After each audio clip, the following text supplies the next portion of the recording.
these targets have been set by Washington that are very high. It's also perception. Part of what the Trump administration is trying to do is dissuade people from coming to the US. So these if you recall back last year, there was this kind of plan to build Alligator Alcatraz, this kind of formidable detention center in the Everglades in Florida, where supposedly if you tried to escape, you'd get eaten by an alligator. This is kind of slightly over the top measures, but part of it is the theatre to try and deter migrants. Now, the US Immigration Agency, ICE, has announced plans to buy electric shock-delivering gloves to use on detainees. ICE will reportedly spend $10 to $20 million on the gloves, which have previously been used in American jails. The manufacturer of the gloves, Compliant Technologies, say their product allows officers to get hands-on with detainees. Let's speak to the Washington correspondent for the Times, George Grylls, about this.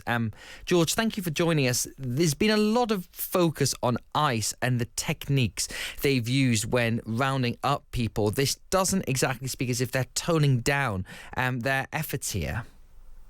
That's right, and there's been some queasiness about those tactics and the kind of force that officers deploy in the US as part of President Trump's immigration crackdown. I think a lot of voters are basically pretty pleased with the results on the southern border, where there's basically been a record low number of crossings like we haven't seen for about 50 years. At the same time, the way in which ICE agents are carrying out raids and going into cities and seizing people off the streets and clashing with protesters, resulting in a number of deaths, that is the stuff that is really turning off American voters.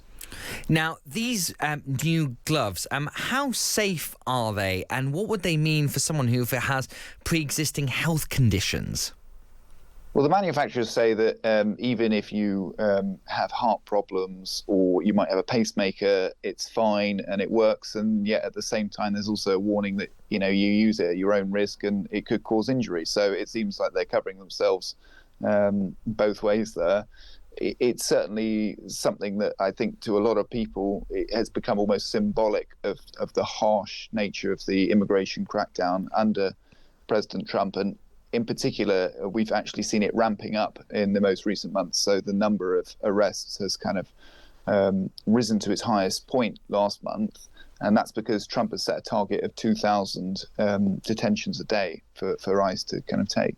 And we've seen that at least 52 people have died in ICE detention since President Trump's return to the White House. That's according to Human Rights Watch. But as you say, George, there is this sort of split between President Trump's base that wanted to be tough on illegal migration and seemed to support some of those harsher tactics with ICE, compared to the images that we've seen on social media and on TV here. Is there any sense that the MAGA base are changing their minds when they hear of the techniques and the idea of having gloves to shock people?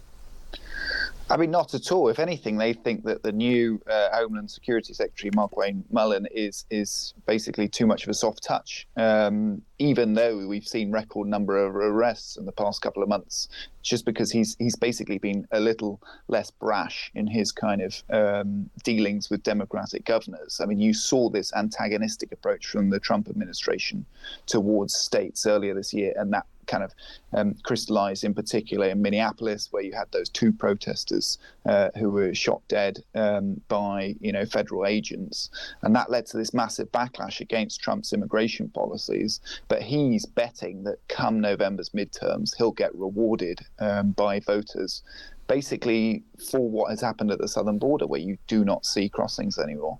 But how does that interplay, George, with the wider economic troubles that we heard earlier on Times Radio from Anthony Scaramucci, who said that, there are some real issues when it comes to President Trump's popularity, the mess, the morass of the Iran war, and income, sort of the cost of living, as we'd call it in the UK, is struggling. Is there a sense that the focus on ICE and these harder tactics will distract from the economic problems the administration is struggling with?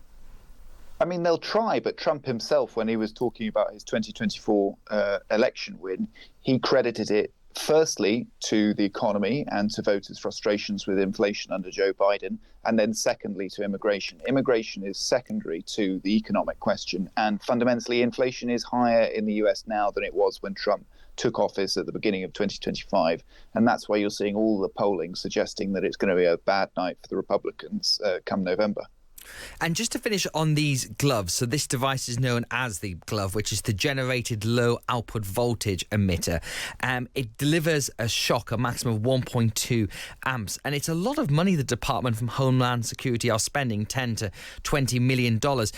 Have you got to the bottom of why? Is this just, is there been any explanation, or are we left to our own devices to decide why they're doing this? I think it's both to do with kind of handling the large numbers of detainees they're now kind of processing because these targets have been set by Washington that are very high. It's also perception. Part of what the Trump administration is trying to do is dissuade people from coming to the US. So these kind of, if you recall, back last year, there was this kind of plan to build Alligator Alcatraz, this kind of formidable detention center in the Everglades in Florida, where supposedly if you tried to escape, you'd get eaten by an alligator. This is kind of slightly over-the-top measures, but part of it is the theatre to try and deter migrants.